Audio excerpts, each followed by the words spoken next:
I'm happy that there's been a positive reaction so far because everybody's put in such a lot of hard work. I think this would be on Indian OTT platforms the first medieval fantasy, and that is a genre that interests me a lot. We haven't seen a lot of it in India, and the response to the trailer and the posters and everything so far has been very, very positive. So that's nice. That's Your nice. look is appreciated by everybody. Right? Yes. Yes. So, Yeah. up to the mark. Yes, I think the whole styling, the art direction, the cinematography, the characterizations of each and every character, I think that has, at least in the trailer, I think it's worked very, very well. I am looking forward to seeing the first episode for sure. What is the director? What is the director brief? The time when you came on board. When I talk about your character in the series. So his brief to me, it is the first season of this series, so I think for all characters it's the same. You kind of learn about how the character is to be played as you go along from scene to scene. Even the director kind of has an idea, but then depending on how you play it, he says, okay, maybe it can be like this or it can be like that. And I think for every character it's like that, and even for Boris, which is the character I play who's a eunuch, we try to find the human aspect, rather than the stereotype of what people might think, oh, this is a eunuch, he behaves like this, or he should behave like this, or he should talk like that. So, but we try to find the human aspect more than the stereotype, So that's so what Sachindra told me, who's the director, Sachindra Vats. He said that your look is so over the top compared to what your usual look is. It's quite a dramatic character. That don't overdo anything, just be as underplayed as you can be, and let your eyes speak more than anything else. So minimal gestures and minimal using a lot of over-the-top body language. So that's what we did when we played any of the scenes. And of course, when there was an emotional scene, there you don't really need to do anything because it's the emotions that really take over. The emotions are the focal point of the scene. So I would say that it's a complex process, but I think when people work together, which we did, so Sachindra Vats and I were quite in tune with what we wanted from the character in every scene, then it becomes a lot of fun and very satisfying. I'm really looking forward to seeing what it looks like on the screen. Something out of the box, but the question which I'm asking you is, we have seen your journey in the industry, and you are the one who started this trend, who think out of the box, from the initial days to till current scenario. Is it an intentional effort to do everything which you does on real life or real life? Yes, so it has been a part of my real life as well to do unconventional things, explore things that surprise me, things that I haven't seen being done before or commonly done. And as an actor also, for an actor, actually this is what all actors want. They want to play a new role every single time. But what happens is that directors sometimes, or producers sometimes, or the market or the industry or whatever you want to call it, it stereotypes, you typecast, you're saying, oh, this character was accepted by the audience, this character was loved by the audience, let's repeat this character. So it's sometimes something that is thrust upon an actor. And actors sometimes succumb to it, saying, oh, the audience loved me, let me play it again. And some actors just, their entire lives, and that is unfortunate, end up playing the same character, sometimes with the same name, over and over and over again. But for me, and I think for a lot of actors, it's not satisfying to do that. And for me, it's not a question of taking a risk or anything like that, because it's not a career for me, and I'm not come here to make a name for myself. I've come here to enjoy acting, So I do a little bit. I do maybe 100 days a year. I choose whatever, series or television or films or whatever I want to be a part of. And I do focus on that I shouldn't feel that I have done this before. And with this character, Boris, of course, is nothing close to anything that I've ever done. So it was really, some of the scenes were, you can't imagine any other character playing a scene like that. So it was very satisfying for me. And I've always tried to do that in real life as well. And that has kind of translated also into my journey as an actor. I mean, right from the beginning, I mean, a lot of people don't know that even when I became a model, which was in 1989, I also started my first company, which was an event management company. And I'm still an event manager, and I still manage a lot of events across the country. So I try to do, I have two separate lives anyway. One is away from the screen and one is on the screen. And they're both very, very separate. And in both, I try to do as many different things as I can. You know, it also reminds me, as you said just right now, it also reminds me on your 50th birthday. Yes. And your walk yeah. on the beach. Yes. Oh, yes. What would you say about that? Course. Well, see, right from, I would say, modeling itself, you know, it's not that I wanted to be a model, because at the time I became a model, I didn't even know modeling was a profession. Of course, I had seen hoardings, and at that time I remember I would have seen Anant Kapoor, and I would have seen even Jackie Shroff or Kabir Bedi on hoardings. But the kind of background that I have, which is very academic, all four of my grandparents were doctors, my father was a scientist, my mother taught biochemistry.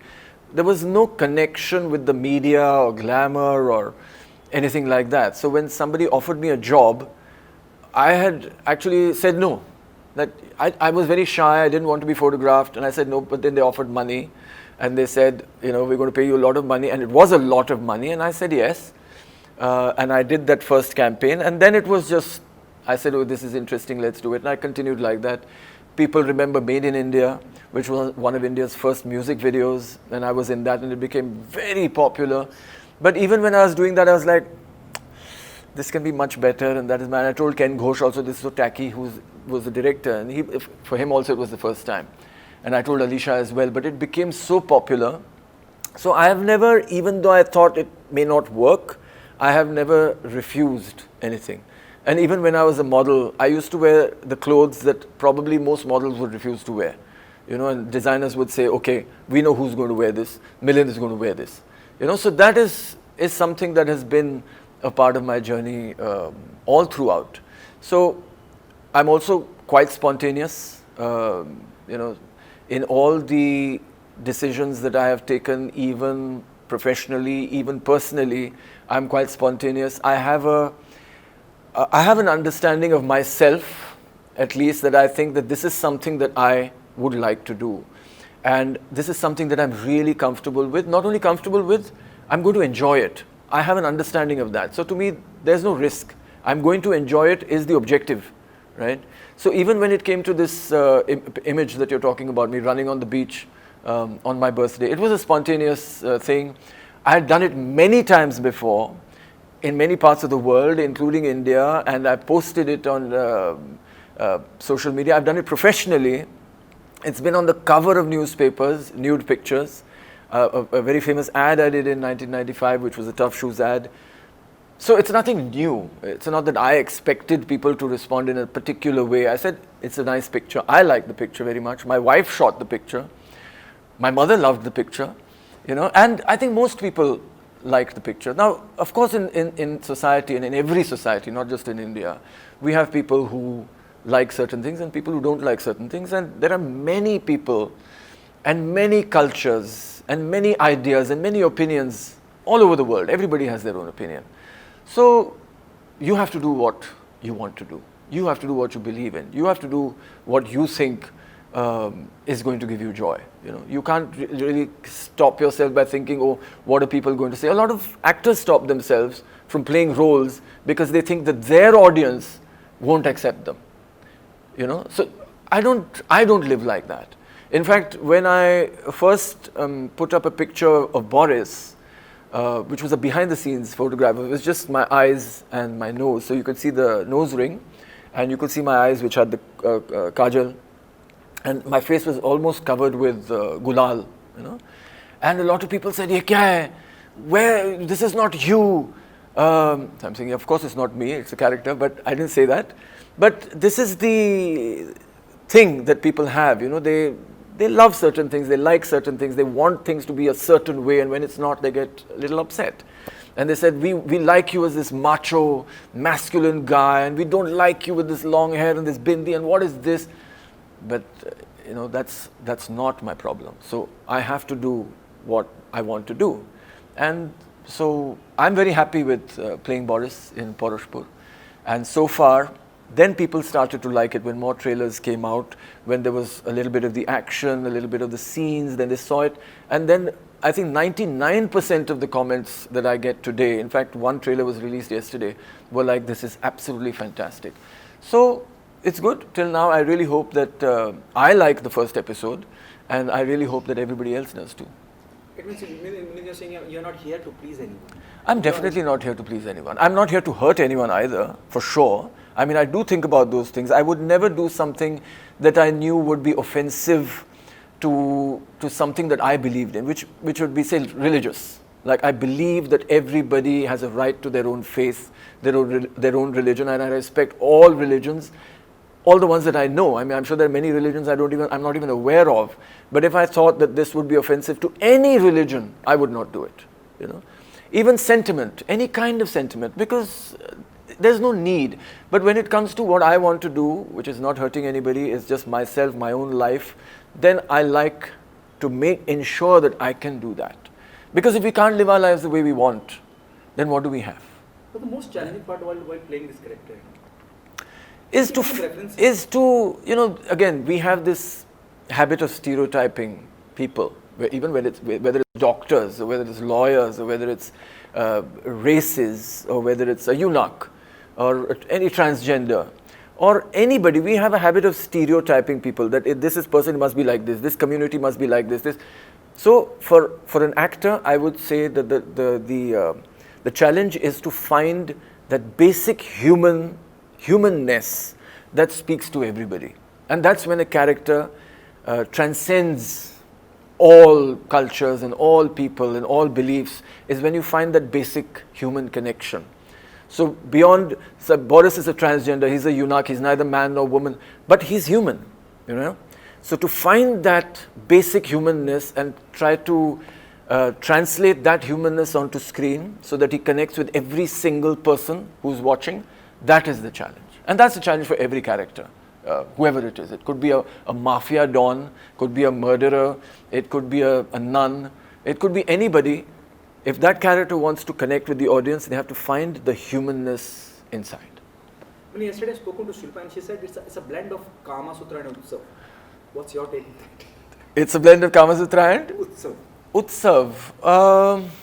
Okay, I have seen Utsav, I have not seen Kama Sutra. I think you mean Meera Nair's Kama Sutra. Well, in terms of some of the visual aspects, yes, and some of the, I would say mostly the visual aspects, yes. The aesthetics, maybe, and I think that's good because it was very good quality. You know, Utsav was also tremendously good quality, and so was Kama Sutra. So in that sense, yes, the cinematography, from what I've seen in the trailers, has worked beautifully. The styling, the colors, the tone, all of that is beautiful. But in terms of the characters, I think it's completely different. Like, people would like to compare it with also Game of Thrones. But I think the fact that it is a medieval fantasy, that is where the similarity ends, and that it's a kingdom. There is a kingdom. In Game of Thrones, of course, many kingdoms, and it's, you know, feuds between kingdoms and so on. I don't know how they will progress from season to season, but the way it is set up now, it's nothing compared to Game of Thrones in terms of even the story or the characters. I think the producers have taken very great care to create characters that stand out individually and you won't compare to anything that you've ever seen before. See, if anyone sees it, I'll give you another example. In Game of Thrones, so I've not seen Game of Thrones, but I've read all the books. There is a character called Varys, who is a transgender. I don't think they say it, or maybe they do, that he's a eunuch. I can't remember that particularly. But Boris and Varys, there is a similarity in the sound of the name, but no similarity in the character at all. So there are, I mean, they're human beings, you know, they're in a kingdom. There's a king, there's a queen. So obviously those things will be there, but everything else is completely different. The film also, you know, shows or convey, it talks about woman empowerment. It does. And you know, it also, when I talk about the title itself, says Paurashpur. Yes. Male yes. dominated kingdom. Yes. Do you think it also exists in Bollywood? What? Male dominated Well, it exists everywhere in the world. I mean, we live in a patriarchal society. We know that, and that's where the whole conflict has come up of equality and equal opportunity and glass ceilings and whatever else you talk about. We live in a patriarchal society, and we need to have equal opportunities for women, and women need to find their voice, and we need to help women find their voice. All those things are true. And the interesting thing is that it was true 1,000 years ago, it was true 5,000 years ago, and it's true even today. So that is an interesting thing to see, that again at the human level and at the social level, how much have we changed? Not much. We still believe in the same things, even though technology has changed so much, our lifestyles have changed so much, but our values, our beliefs, our thoughts, how much has it changed? So to see when a person is in a position of power, or a person who is in great difficulty, what is the journey they choose? What is the choice? What are the choices they make? How much has that changed? And what do they base their choices on? What are their needs? What are their dreams? What are their ambitions?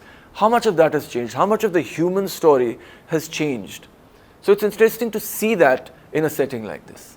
You have a working experience with Annu ji. He's fantastic. Annu Kapoor, I've been a big fan. Again, he's like a chameleon. He and there are other actors in India as well who have been able to really explore playing different characters. He's always a surprise to see Annu Kapoor in any film, in anything that he does. He's always doing something different. And that is a dream life for an actor. I mean, he's done great stuff on the radio, he's done great stuff on theatre and television and movies, and in everywhere that he has been, he's done great stuff. And I think that is a decision. It's a decision for an actor. And sometimes when you get too popular, you might get too caught up in that. But he got popular maybe as a character actor, and that's great for an actor, because as a character actor, you are able to play whatever character you want. You're not caught up in the fact that people want to see me like this, so I can't do anything else. And some of our best actors, because they're so popular, get caught up in that, which is a little sad. But working with Annu Kapoor, I mean, I did 2 or 3 scenes with him. It's just a pleasure to see him, to be in the scene with him, to watch his performance. Sometimes you have to hold on to what you need to do because you're so busy saying, oh my God, he's so good, And I think all the actors, again, a lot of new actors. I mean, I didn't know a lot of them, but I think they've been chosen for their ability to bring those particular characters to life. So I think the casting has been quite good.